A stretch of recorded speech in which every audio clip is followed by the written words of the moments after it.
இன்றைய வினா விடை பகுதியில பார்க்க போற வினா, காம கிளர்த்தி பேசுவதாக அமைந்த ஒரே சங்க நூல் எது?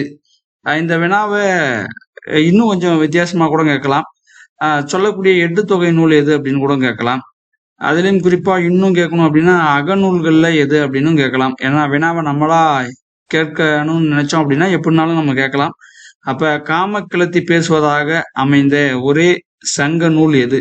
அப்ப காம கிளர்த்தி பற்றிய அந்த உரையாடல் இந்த ஒரு நூல்ல மட்டும்தான் வருது. மத்த எந்த நூல்லையுமே அந்த காம கிளர்த்தி பேசுவதாக பாடல்கள் இடம்பெறவில்லை.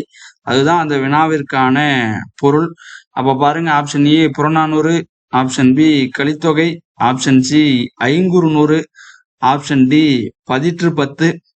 இப்ப இந்த 4 தெரிவுகள்ல நம்ம கொஞ்சம் எந்த வினா எந்த விடை சரியா இருக்கும் அப்படின்னு நம்ம கொஞ்சம் கெஸ் பண்ணலாம். புறநானூறுல எங்கேயாவது பேசப்பட்டிருக்கா அப்படின்னு பார்த்தோம்னா கண்டிப்பா வாய்ப்பு கொஞ்சம் குறைவு. பதிற்று பத்துலயும் வாய்ப்பு குறைவு. ஏன்னா பதிற்று பத்துல அந்த சேர மன்னர்கள் இது ரெண்டுமே புறம் சார்ந்து அங்க காம கிளர்த்தி பேசுவதற்கான வாய்ப்பு ரொம்ப ரொம்ப குறைவு. ஐங்குறுநூறும் கலித்தொகையும் நம்ம கொஞ்சம் யோசிக்கலாம். அப்ப அந்த ஐங்குறுநூறுல எங்க அப்படின்னா கலித்தொகையில பார்க்கலாம். ஏன்னா அதுல கைக்கிளை பெருந்திணை பற்றிய பாடல்கள் இருக்கு. அப்ப அங்க எங்கேயாவது பேசுவதற்கான வாய்ப்பு இருக்கும்.